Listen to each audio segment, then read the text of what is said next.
to start off today, I want to talk about this.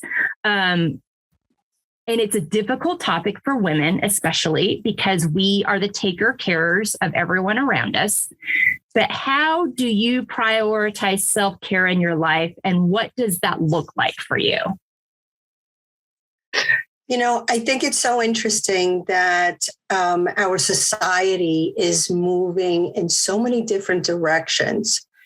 I think between the Me Too movement and the feminist movement, we still have difficulty as women because our society holds us up as, you know, the caretakers of everybody. That how can you give yourself the attention you need? And I have a friend who I was talking to recently, and she said to me, you know, oh, we've been having a great conversation, but what has Helen done for Helen lately? You know, and it really helped to crystallize in my mind that when someone has the example of saying, you know, when you get on an airplane, they tell you to put the oxygen mask on yourself first and then your baby.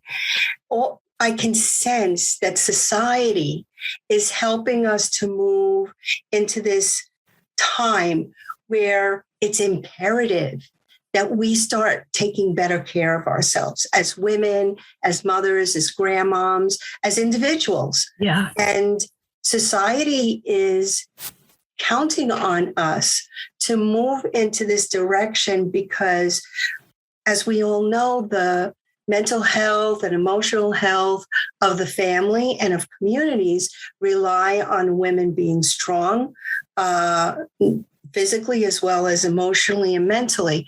So I had a very difficult time some years back and realized that I couldn't stand being by myself. I always needed to have people around me.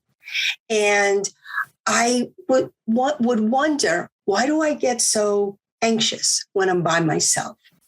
And I realized it was because I didn't know myself.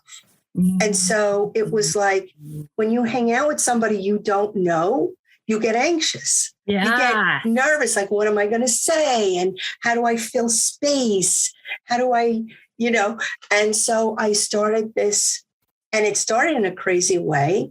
I started reading books about The Secret and Enlightenment and Brene Brown. And I just started like looking into, you know, what we need to learn beyond the books that we get at school, you know, and I started very slowly trying to figure out ways where I could be comfortable by myself and how I can soothe and cope when I'm feeling anxious and nervous. Yeah. Because so many people are suffering with anxiety and depression. And I had a bout of both. I started to feel as the world was kind of feeling out of control and unraveling, I needed to really ratchet that up. So I was like, what is my favorite time of the year? For me, it's summer. And what do I love about summer? The ocean, the beach, the sun, the freedom, the, you know, being jovial. And then I started thinking, what do I need to relax? Like, what if I came up with my own spa bath? And I would decorate my bathroom like summer using my summer beach towels. And, you know, I would drink coconut juice and I would, with a little something in it, let's be honest. And you know, and I would, that worked so well for me that I started thinking of other ways that I could, you know, start taking care of me as a busy person who works in the nonprofit sector and always taking care of others. Yeah. The other thing is I had to remind myself that I was important. Absolutely. I mean, we will not put time into something we don't think is important. And I had to think of myself as important, not only to my family, my work, my community, but important to me. Yeah. Like I started thinking about what I was like as a little kid, and how I had all of these dreams before. There's this philosopher, Don Miguel Ruiz, and he talks about how, when we're growing up with our families, that our families domesticate us. And in order to domesticate us, a part of our wild child gets lost. Like society pushes down on us. And I have to say, especially little girls. Yes. Right? Yes. Yep. Oh, how sweet is she? Oh, she's so giving and loving. And, the boys get to be like rambunctious and brave and out there, and girls get to be tiny. We tiny ourselves. Yeah. Melissa, there was something you had said about making ourselves small. That we constantly make ourselves smaller than, lesser than. So I really started thinking about, and I encourage your audience to think about themselves when they were little kids. I love that. Like, were they mountain climbers? Were they rock climbers? Were they, did they love being in nature and looking at snakes and tadpoles and all of that stuff? Yeah. And then somehow mom and dad and grandma and grandpa and church told you this is the way you should be behaving. Little girls sit in church with their legs closed and little dresses. And, that's all wonderful, I'm sure, on some level, but we lose ourselves in all of these cultural mandates. They're mandates. Yes. Like, think about just Mother's Day. Yes. Like, what if that's not really your thing? You are a mom and you love your children, but maybe you're a writer, or maybe you're a mountain climber or a career woman. That doesn't mean you're not a good mom. Yeah. Yeah. And there's no holidays celebrating those other things about you. Good point. Good point. So it's like, culture even tells you, and what about the woman who doesn't want to be a mom? And that's just not what she's cut out for. I mean, there's so much in that. And I love, you've hit on so many great points there. And I think we can't miss out that little kid point is so strong. The knowing yourself and taking the time and being willing to get to know yourself so you were able to design something that filled you up. Because through all those movements that you talked about and mentioned over the last few years, we have learned that your culture, the joke is on you. You're not getting the best of us by depleting us and demanding more from us and not giving us time to love ourselves and take care of ourselves, because you only get our best selves when we are at a full cup and we are loving ourselves well. And we've got that full, authentic, genuine cup to give from. And so the gig is up. Essentially, but that was such good points. I love all of that. And it's so true about, I used to be out making mud pies with my brother when I was 4 and 5 years old. We've made mud pies, we're in the mud. And then until some point, and I remember distinctively when I went into kindergarten and into elementary school, that stopped. I started hearing the messaging about what I was supposed to look like, be like, the kinds of things I was supposed to be engaged in. I didn't make mud pies anymore because I was told that was something that made me dirty, and dirty was for the boys and not for the girls. And so, you hear this. So just breaking down those messages, I love that, going back into who you were and what made you who you were before somebody, like Glennon Doyle says, basically untamed you. So such good points. Thank you so much for that. confidently setting boundaries. What does that look like for you? Because boundaries, I know for me, that's been a tricky thing that I have literally learned about the last year and a half. Where to say yes, where to say no, the kind of conversations I'm willing to have, which has really come up for me in my family the last year and a half about those conversations I'm willing and not willing to have. What do boundaries look like for you? I think as a recovering people pleaser, it's never been, and boundaries have never been an easy thing for me. Yeah. Even to the detriment of myself. Sure. I think that's the beauty of setting boundaries. Mm-hmm. And to be intentional about it, because I can't stand to see people suffer. I don't know who I was in another life, but I just thinking about it brings me to tears. Yes. And, we know Buddhist tradition says that everyone suffers and you're suffering because of attachment and to detach. But you know what's interesting about boundaries? So many people have told me, Helen, you never stay in your lane. You got to stay in your lane, Helen. And this is something about boundaries, like I get into people's businesses. I listen. I want to know. If I can help, I will help. But there comes a time where you have to become an adult for yourself. Yeah. You have to be your own advocate to yourself. Sure. If you are an empathetic person, a compassionate person, somebody in the helping profession, right? We're attracted to the helping profession. Why? Because we're helpers. That's what our nature is. Yep.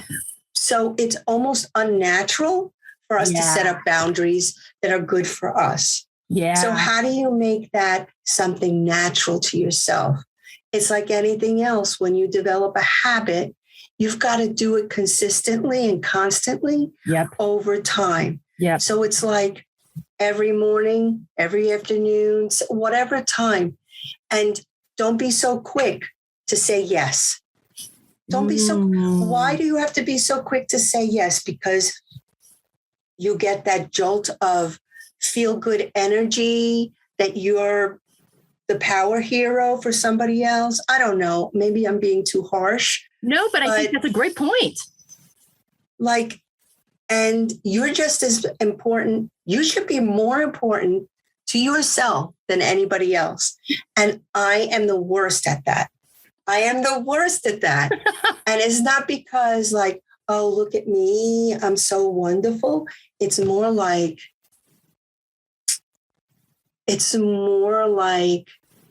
I have to force myself to recognize that I deserve to be protected by me. Yeah. No one is going to do it for me. No, and protecting, and because they know your heart, people will always come to you. And so identifying those things that are for you and those things are not, because I think I ran the same thing. That's a great thing. Yes, I want to be a part of that without stopping and thinking about, do I have the energy to give to that? What other things am I giving my energy to? Is there someone else that's better suited for that from a time standpoint? And also protecting, because when you are giving so much to these kinds of causes that carry a lot of emotional weight to them, you have to count and measure the toll that's taking on you and making sure you're not overdoing yourself there and taking the time to refill, because it will take a toll on you. And I think for someone like you, you've got to be even more mindful of that because of the kinds of causes that you're working in. They are not for the lighthearted. They are very intense situations of people that are in very intense needs, support, voices, all those things. And so, and I think that I think it's hard, but I think I see the work you do, and it's all work that you're very clearly called to. But it's also like, okay, where's the line even within that? Even within those causes, there's only so much you can do. Have you developed, because you talked about, being aware of that, noticing, have you been able to develop a tool where you've been like, I said yes, but you know what? I need to step back and maybe not? Well, one of the things in my nature is perseverance and never giving up. Yep. What I've learned over time, it's sort of like a football analogy about, because I don't have patience with foolishness and waste of time. And why don't people see my point of view? It's so obvious to me that we should be doing this, but the truth of the matter is that as you're moving towards the goalpost, every step of that journey is important. Every player in that game is important. Mm-hmm. And so when I step into something, it's hard for me to step out of it. But I've done it twice in this past 6 months. Mm. And what it's helped me recognize is two things. One is that when you're not so accessible to people, they start recognizing your value and worth in a different way, a different context. Yeah. And they're like, oh, crap. Now she's not, what did I do? How could I have done this better? Also, in search of jobs and things, and all of a sudden you don't get it. You don't get the job. Do you continue the job search? Do you respond to the people who said, no, this is not the right time for you at our place? And sometimes the world or somebody steps in and says, the work you're doing is so valuable right now. You shouldn't be moving in another direction. Yeah. And I find also the other piece is actually monetizing the work that a lot of women do as freelancers, and people constantly coming to us to do work for free. Yes. Yes. So I think that's a really important boundary. Absolutely. I love that. Yes, yes, yes. Your time is worth money, your values and your expertise. I mean, I often think like, I've said it out loud. My goodness, would you ask a man to do this for nothing? Yes. So true. Oh my God. And you want to be kind. You're interested in the project. You could do a great job. So why am I not being paid for it? Yeah. Yeah. Oh, 100%. And it not only happens with women, it happens even more with Black and brown women, I would say 1000%. And we're seeing that finally being talked about in the last couple of years, I would say. Well, within the Latino nonprofit community, certainly. Yeah. How many times have we been asked to do a Know Your Rights workshop or I don't have a grant for that. Yeah. I don't have, why, well, Helen, we know you care. I'm like, I don't care that much. Well, and don't take advantage of the fact that I care. And that's a boundary that you lay. It's like, you don't get to take advantage of me. I'm not your free pass or your beating board. I have a boundary and an expectation around this. And yes, such good points. Thank you. We can't talk about that enough. Taking care of our emotional health as much as our physical health. How does that tie in for you? So I'm on this new journey that is more about my physical health because I'm in my 60s and my parents passed of Alzheimer's, both of them. Mm-hmm. And so I tended to lean towards my emotional and mental health and my brain. Yes. As my granddaughter and grandson, my grandson started the slogan. Every time he says something smart and we go, oh, wow, that's great. He goes, kiss the brain. and I've taken that on as a mantra. But my physical health was really not good. Yeah. I was pre-diabetic and all of these things. So what I did was I wrapped my physical health and emotional health together. Because as we all know, there's the mind-body connection. Absolutely. And I like to say the mind-body-soul connection or heart connection. Yep. And what I started to recognize was that I was not eating well, and that not eating well was affecting my emotions and affecting my brain. I was not exercising.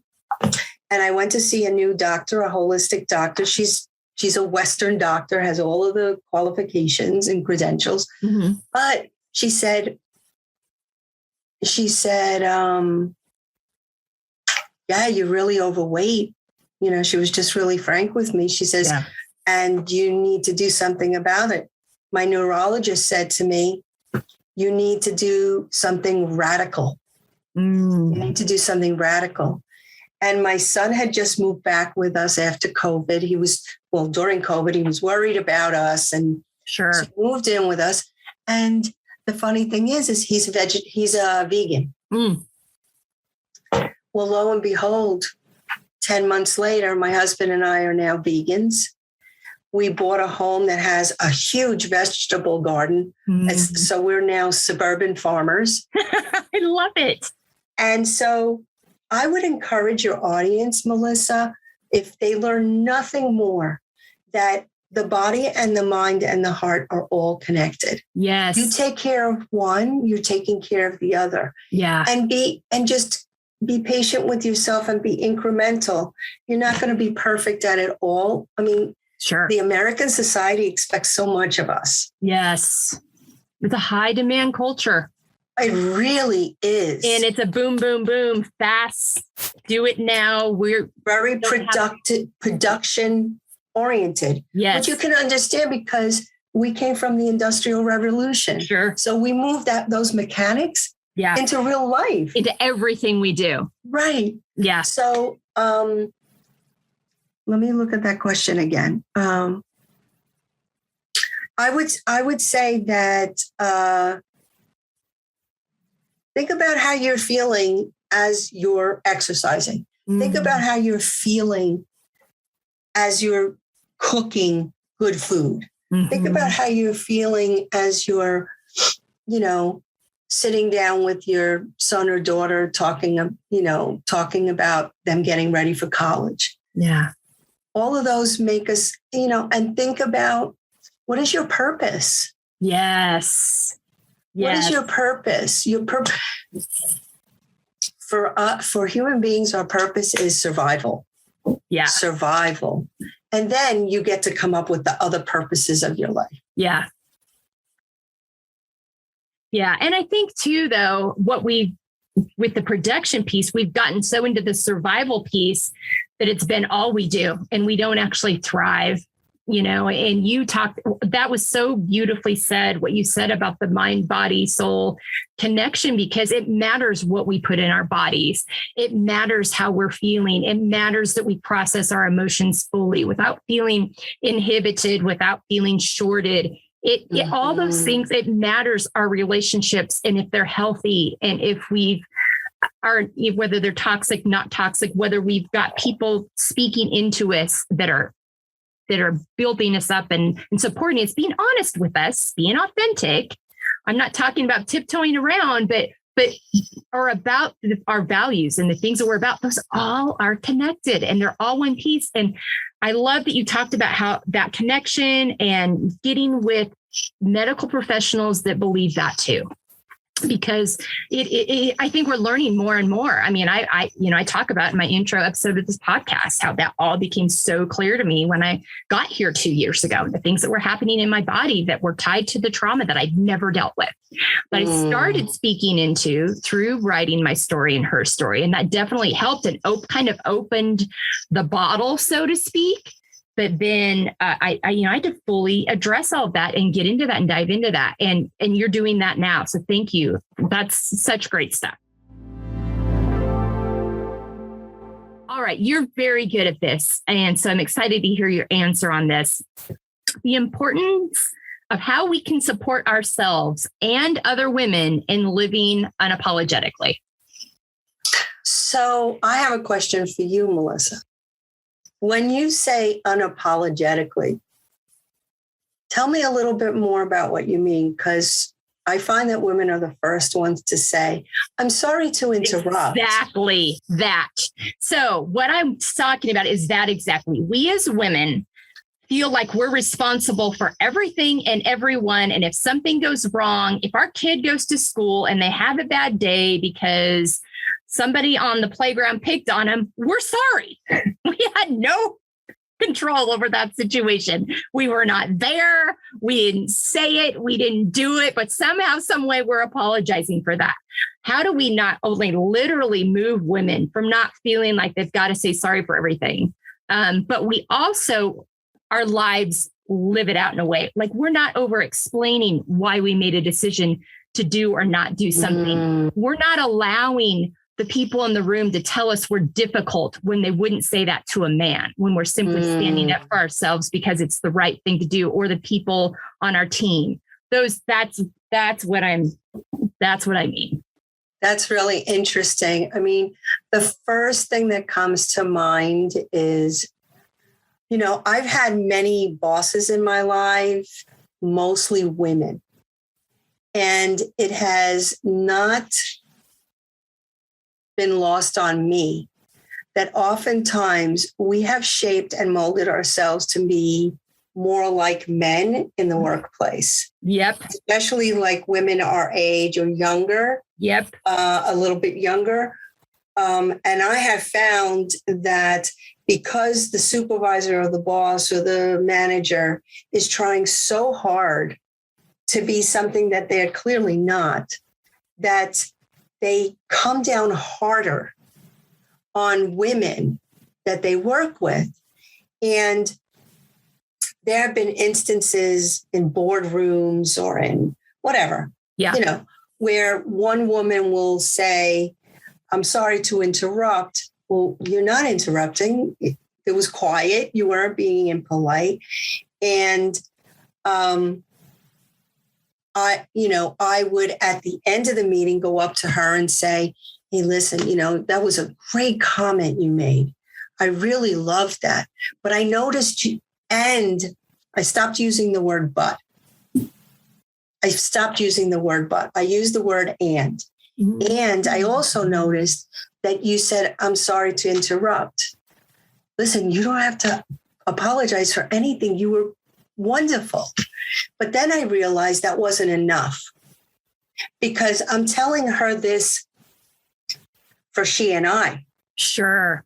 But not the supervisor in the room wasn't hearing this. Sure. So I would say to be unapologetic means to be courageous. Mm-hmm. You have to be like brave in a way and recognize you're being brave, because all of society has told us to apologize all the time. Yes.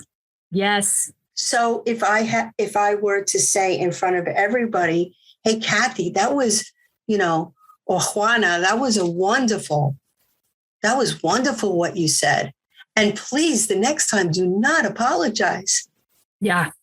You didn't interrupt anyone. And even if you did, it was worth it. Yeah, it was so important to hear that. Oh, well, okay.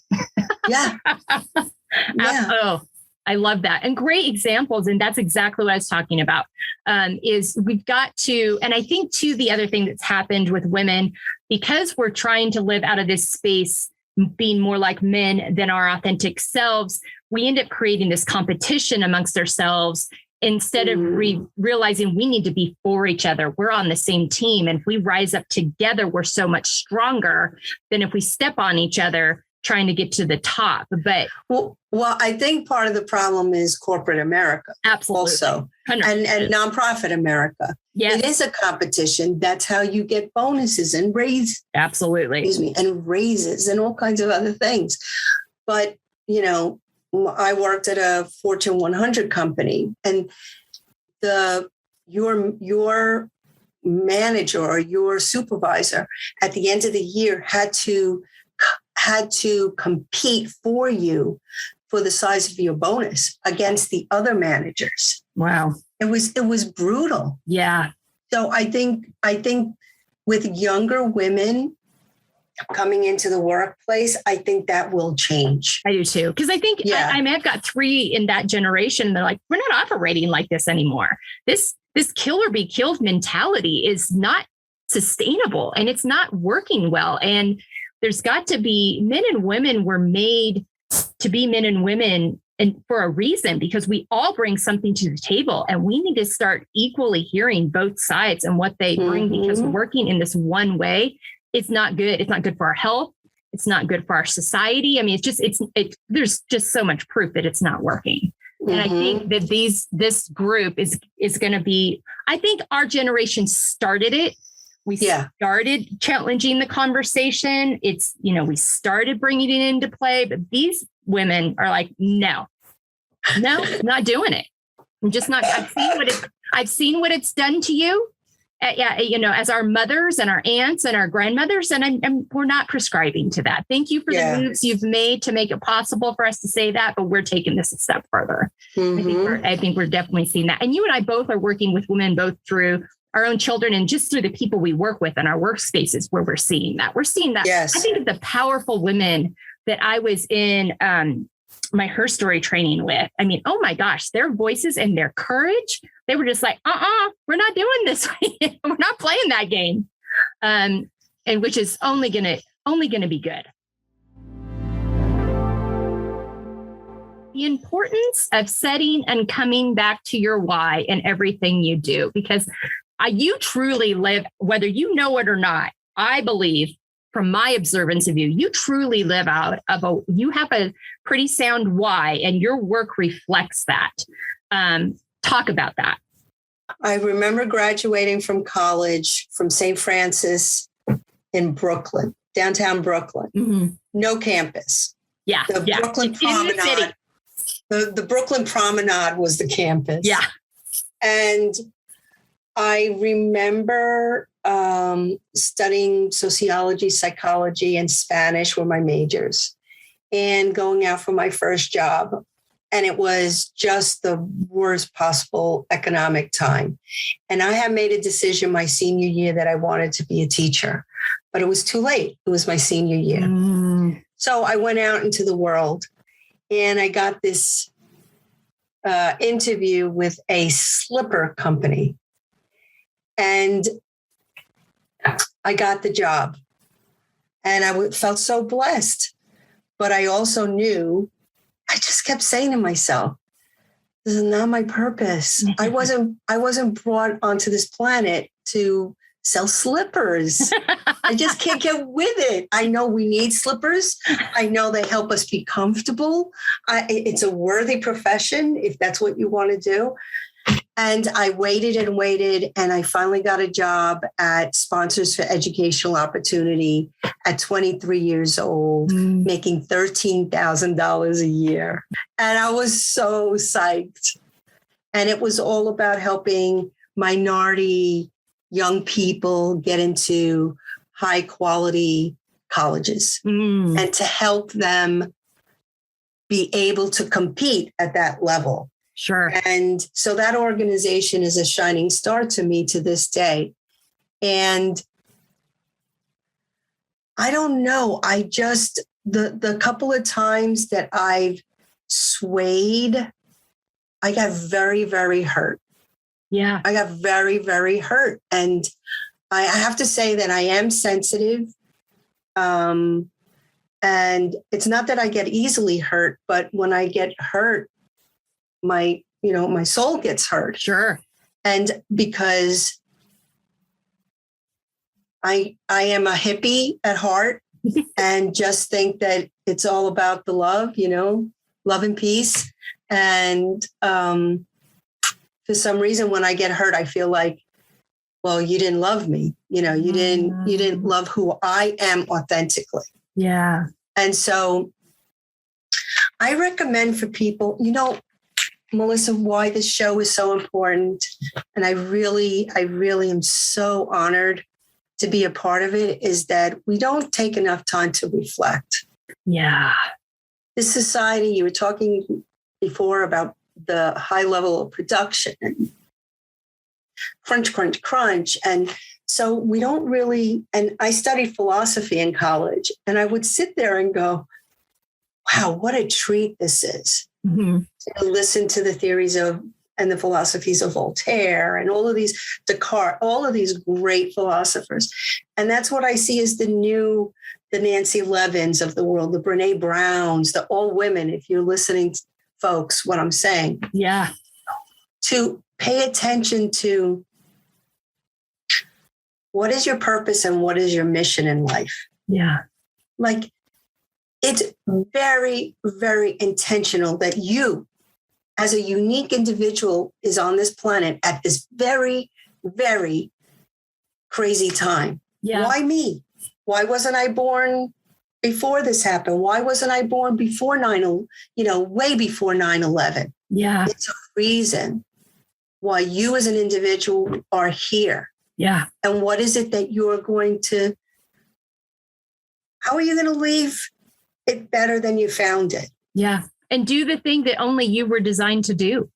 I think, and the one thing from years ago when The Secret first came out, which, a lot of people call it, woo woo and, hokey and whatever, even if you don't believe in any of it, the one thing that I thought was so inspiring was when they ask, what do you want? Melissa, you wouldn't believe how many people, including myself, don't even know what we want. I know. I was there. I mean, that's how I got on this journey a couple of years ago. Is I was so busy taking care of what everybody else wanted. I had no idea what my dreams were, what I wanted. If somebody asked me what my dream was, I didn't know. I mean, I knew I wanted to be a voice for women, especially in some way. And I wanted to use my experiences to help and give a platform for those voices. But I didn't know it, but I couldn't put words to that. I couldn't describe it. And it was only by being intentional and taking the time and making it a priority that I landed in this space. And Brady and I did a dream wall on his birthday. That was his wish on March 1st to do a dream wall. And this podcast was born out of it. And so out of that dream wall day. And so that's when, with him kind of prying, like, okay, I had 4 dreams. This was the one. He's like, I'm like, which one do I start with? He goes, you were more passionate about that one than the others. We'll pursue the others. I'm not saying they're not pursued, but you get more. That's the most excited I've ever seen you about anything. And so, but I had to be intentional. It took time. It took prodding by him. Like, no, you're going to step aside and decide what your dream is. Not my dream, not the girls' dream, not your coworker's dream, not this nonprofit not their dream, your dream. And it was really outside of my zone. It's like, because as soon as we do anything for ourselves, we hear these voices, you're selfish, someone's going to suffer if you choose you. I mean, all these lies that we have been told through the years. And that, so yes, exactly what you said, just taking the time and reflect and think about what you care about, because that also is going to feed back into that emotional, physical, soul health. Because how you spend your time, and our time is valuable, and who we give our time to and who we allow to have our time. It all fits into this. It's all interconnected. And just want to amplify 2 things that you said. One is, you talked about Herstory Writers Workshop and how this experience of Herstory just started to open up the door a little bit to who that kid was, those things that happened to you. And I don't think it's any mistake that, Erica Duncan, the founder, talks a lot about, it being a social justice memoir writing experience, because as individuals, if we're not just with ourselves and our own story and have the courage of being vulnerable, right? Of being vulnerable and writing it down for ourselves first. So you are taking care of yourself by doing Herstory. Yep. And at the same time, listening to the wisdom Yes. that you're putting on the page. Yes. So that's one thing I want to amplify as part of this reflection, this building of your own philosophy, of looking at yourself as a kid. And then the other thing I want to amplify is your husband, Brady, and how he actually is very similar to my own husband, Mm-hmm. in that he seems to help guide you in taking care of you. Yeah. And I remember the first story you wrote and the second story you wrote where Brady featured very importantly. Yeah. And so I hope your audience, even though we're talking about women and all of that, understand that the man you pick to be your husband is I want to say the most important decision you will make in your life. Yeah. That partner matters, and what if they're speaking life into you or not. Husband or wife, whether you're gay or straight or whatever you are, that the person, you are worthy of the best person. And the best person is the person that wants to see you fly. Yes. Yeah. Wants to see you be you authentically as much as possible. But anyway, I digress. Yes. And your biggest hype person, because again, we have to be really, really mindful of the people that we allow to speak into us, and that we allow to have our time and those decisions. And if those relationships aren't healthy, you will not be able to be your best self. You just won't. Mm-hmm. You just won't. Thank you for that. And yes, we are both very fortunate that way. Mm-hmm. We have those hype people. Growing out of expectations. And what I mean by that is living by your own expectations versus the world around you's expectations of you, which is very difficult for women. We've talked about this already. There are plenty of people out there that have their expectations of us that they would like us to live by. So how do you live out of yours and without letting those voices creep in, being respectful, being loving, but also be like, no, I'm the one that gets to decide that. Well, the first thing I do is I recognize, I'm a deep listener. Mm-hmm. So I do try to take in what someone is saying. I don't interrupt them while they're speaking. My brain is not thinking about my response before they finish speaking, because if I'm thinking of my response, I'm not listening to them. Exactly. So I wait. And then, I try to be respectful, but I also try to remember that the world is very chaotic right now, and that people are feeling out of control. Yeah. And when we feel out of control, what is the first thing we try to do is control. Yes. Anything around us that we think we can grab hold of. Right. So that we can feel. And so I've got to control this argument, or I've got to control this, and I think that what people have done is,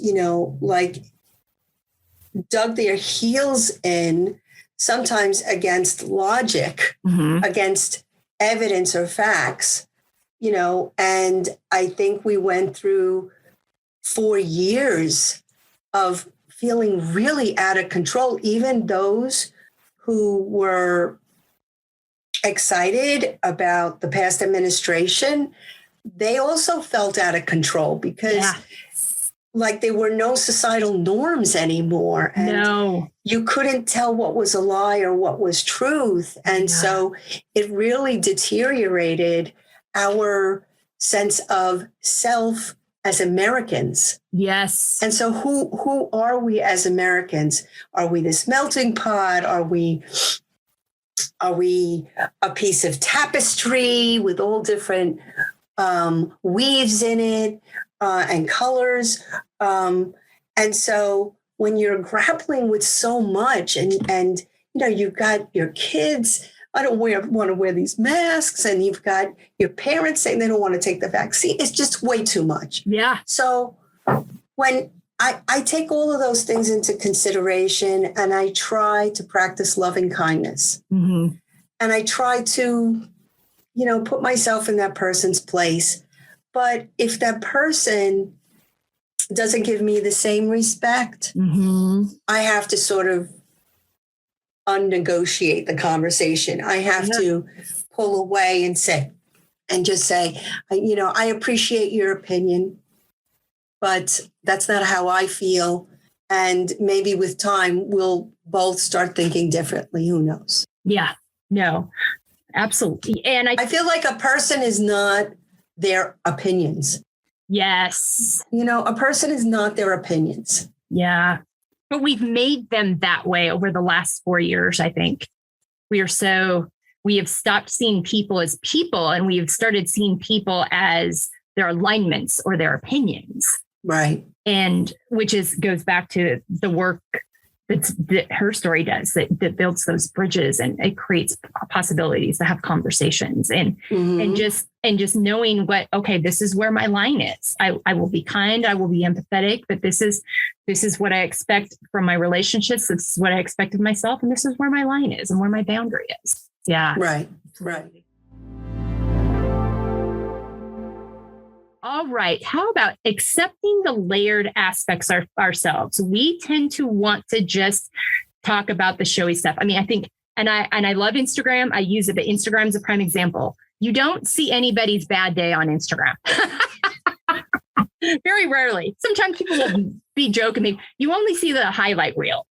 Yeah. We tend to want to live in a highlight reel, and we don't really want to talk about, deal with, process, the public to know about all the layered aspects of ourselves. But what I have learned is it's all those different aspects that make us who we are. I don't want to have that hard experience again, but it's made me who I am. You don't want to have your hard experiences. I mean, your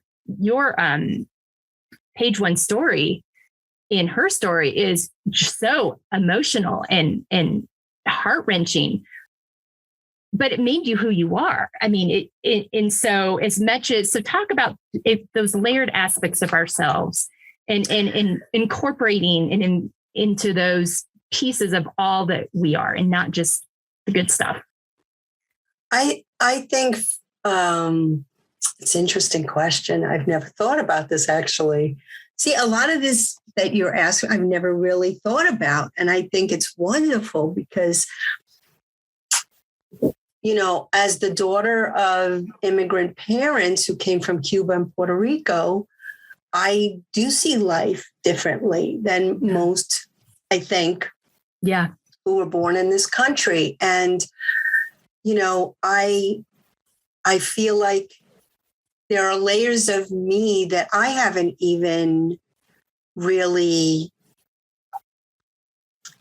looked at carefully, because either they're painful or traumatic, or, I remember being in therapy at one point and saying to my therapist, I came from a very close-knit family. And by the end of therapy, I realized I did not, that there were a lot of secrets in my family, that there was a lot of withholding of love when I misbehaved. There was a lot of watching my grandparents have sort of a loveless marriage. There was all of these things that I had never really, I just have a personality that looks at the sunny side of life. Yeah. Try to be positive, because my father was such a warrior and a warrior. Yeah. Warrior and a warrior at the same time. And how do you pay attention to all of those pieces of yourself and be, we talk a lot about forgiveness. Mm-hmm. I think we don't talk enough about forgiveness of self. Oh, yes. Yes, yes, yes, yes. We carry a lot of shame. We carry a lot of resentment and hurt. But we don't forgive ourselves for our mistakes. Yeah. And having taught Herstory in the jails, for instance, has given me a completely different perspective. Watching, young moms who became addicted on drugs or who got in a car drunk and killed someone, that, do I think they should have gotten in a car drunk and killed someone? No, of course not.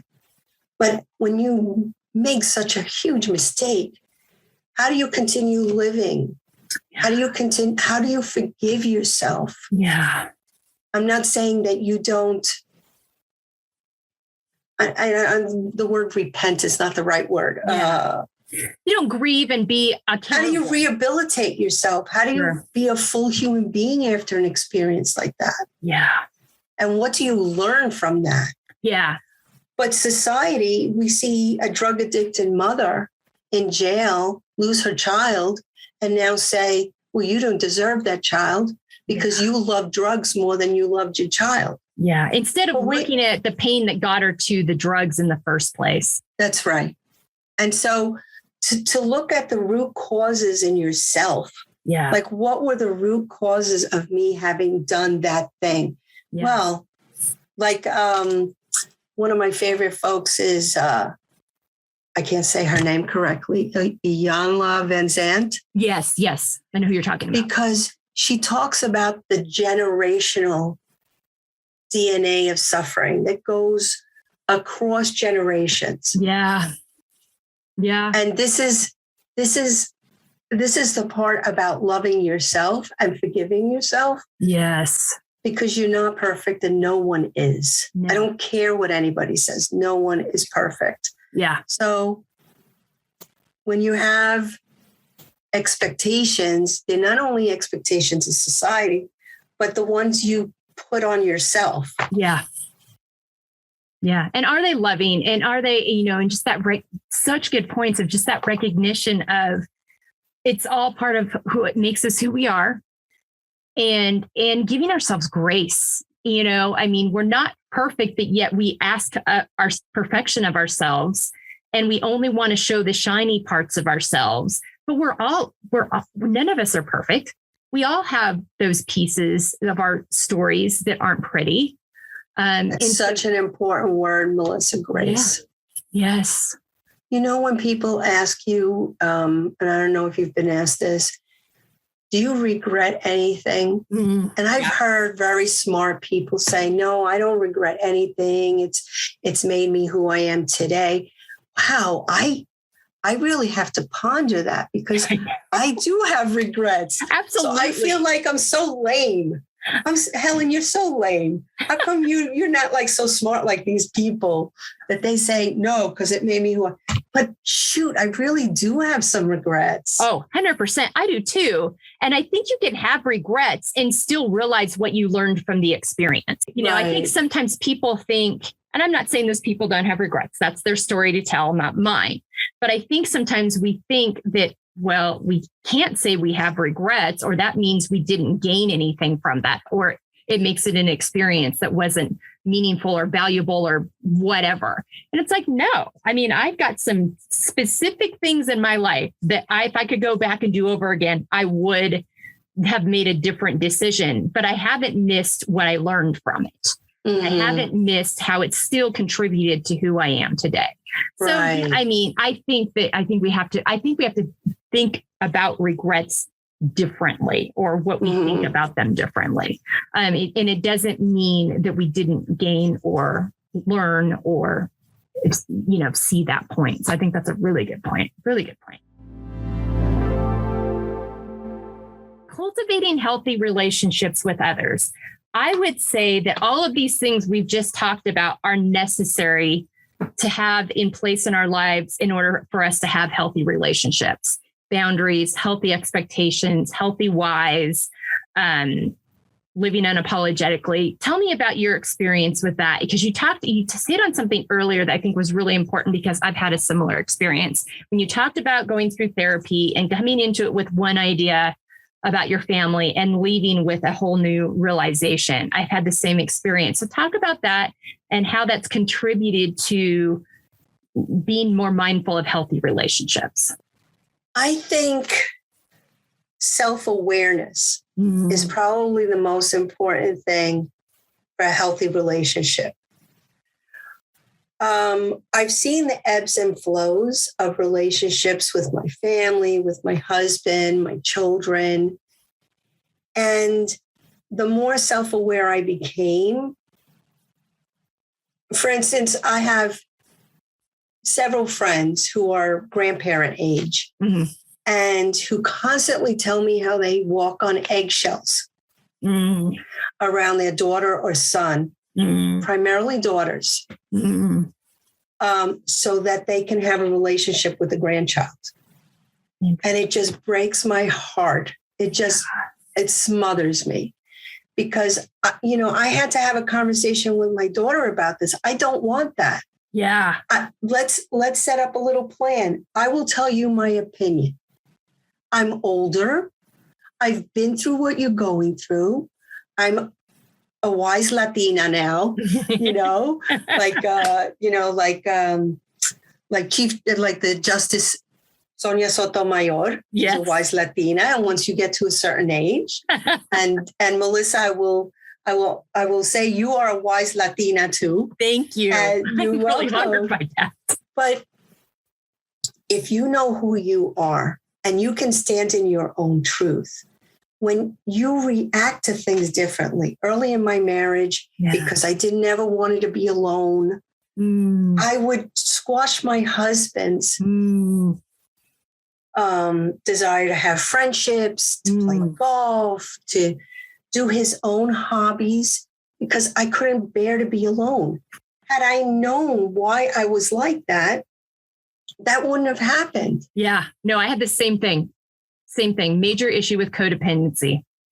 So I think self-awareness, I think it's really important to let people know before you're making a switch in the way you're going to relate to them. Sure. In other words, be respectful and take the time to say, listen, I've just come to this realization. Yeah. Through no fault of your own, this is what's happening with me. Yeah. And this is how my behavior is going to be changing with you. Yeah. I was terrible at the hard conversations. Horrible. I could not confront people with anything. I was such a passive aggressive person because I couldn't, my dad was very hard on us and you couldn't come to him with the truth. And my mother learned how to, as a woman from, the 50s, learned how to manipulate him without being truthful. Yes. So she would get her way by being extra kind or extra whatever, or cooking his favorite meal or getting his whatever it is. And my mother was a businesswoman. So, to me, it's all about educating people about who you are.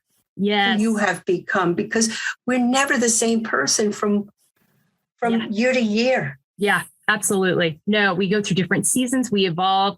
I mean, I talked about this in my last episode with my friend Elizabeth Fisher-Good of both of us, how we've changed in the 6 years we've known each other individually, and how if people that knew me 10 years ago, I'm a lot different now. They wouldn't necessarily recognize me or know me. But until you tell somebody about that, they're not mind readers. They're going to assume that you are still in the same space you've always been. And then, so we can't be upset if they respond a certain way, if we haven't communicated with them where we've changed and how we're seeing the world. So I think that's a really, really, really important point. And I know I'm guilty of. I mean, especially those relationships you've had a long time. I'm dealing with that right now. I'm not in the same space as I was 4 years ago, 5 years ago on a lot of things. I don't see eye to eye with you anymore. I've moved to this place. And but I can't, it's not, I shouldn't just assume that they know that. Now, sometimes they do. If they follow me at all, if they've had any kind of conversations with me, they will know that, but it's not, it's not fair for me to just be like, well, you should know that about me now. So I think that's a really good point of just, being our authentic selves, but also being realistic and fair. Get away from the passive aggressive. It's an easy fallback, but it's not going to contribute to a healthy relationship. And knowing that sometimes there's some relationships that have their seasons, and that's okay. Good point. And that's okay. Not every relationship is meant to be for your whole life. And that's okay. That doesn't mean anybody was mean or did anything wrong. You just sometimes grow into different seasons. And so being okay with that too, and deciding which ones are worth, no, this one I want to be. So what do we have to do to give and take to make that possible? What kind of empathy, respect, boundaries do we have to lay to allow us to continue to be in a relationship? And I think you make such a great point, because it's also sometimes people come into our path because we need to learn something or about ourselves. Sure. When you were talking about Herstory and the writing experience, yes, other people learn about us and our experiences. But boy, you learn so much more about yourself. Oh my gosh. When you write. Oh my gosh. Like nothing I've ever done before. Nothing I've ever done before. What are some practices you use to process your emotions in a healthy way? And how does that, and really it ties into how do you live out F.E.E.L? The name of the podcast is Finding Empowerment, Embracing Layers. So we've kind of talked about these different talking points and subjects today, kind of wrapping that up into a collective. How would you say you live that out and process those emotions in a healthy way? I now know how to tell when I'm getting anxious or agitated before something comes out of my mouth. I now know that my left hand starts to tingle when I'm getting, and so I'm now paying attention to that a lot more. Yeah. And I remember when you were a kid, I don't know if your parents did this, you're really angry and they tell you to stop and count to 10. Yes. I don't know who came up with that, but I think that that's a wonderful way to give yourself space and time before you react to things. Yes. And, really, we're getting good at listening to others, but the listening to yourself, at Herstory, we're trained as facilitators. Melissa, you'll know this. Mm-hmm. We're trained as facilitators to do deep listening. Mm-hmm. But at the same time that you're listening to yourself about how to help the writer structure their piece in a way that's very compelling to the stranger reader, right? Yep. And so it's kind of that thing, you have a brain, but you also have a mind. Ooh. And your mind is the one that is critiquing everything that's going on. If you've ever practiced, like I do guided meditation, I try to do it. I'm not really great every morning, but I do see the difference. Yes. So I do guided meditation, and you know how you're trying to, shut down the mind, because that mind is very chattery. Yeah. Racing. And you don't have, your mind has, and your brain doesn't have a moment to rest, even when you're sleeping, you're dreaming. So I think that's a way that I process my emotions, is to, okay, is this my mind or my brain? What is taking in the information? Mm-hmm. Count to 10. I do write. Such a good, when I say goodbye to you today, mm-hmm. I'm going to be thinking about this for weeks. These questions are so marvelous. Good. I love that. That's awesome. So marvelous. Good stuff. And then your other question about finding empowerment, embracing layers. Yeah. I love that because we are such a black and white society. You're either for this or you're against it. You either like it or you love it. It's not like there's a part of me that does like this. There's a part of me that doesn't. You could like and not like the same thing at the same time. It's absolutely. Feel multiple things at one time. I've been sad and happy at the same time. And don't ask me how that happens. Like at my daughter's wedding. Yes. I was so happy. She had found her love. She had, she was starting her life. And I was so sad. I was so sad. My buddy had grown up and she was going off on her own, Yeah. So I think this piece about this is so unique. Finding empowerment, yes, that's cool, but that's not unique to Melissa and what you've come up with. But this embracing layers, in ourselves and in others, that's really very deep. Thank you, and I appreciate that because we're so multifaceted. And I think that's one of the biggest things I've learned in my journey the last couple of years is that I can feel multiple emotions at one time. And that's totally okay and acceptable. I can both love you and disagree with you. I don't have to hate you if I disagree with you. I can be sad that the world is in the state it's in and still be thankful for the multiple ways I'm blessed within it. I don't have to, I can see the things that need to be fixed in our country and still be thankful that I live here and have the freedoms I do. And this black one way or the other thing is just it's not real. It's not sustainable and it's not healthy for us.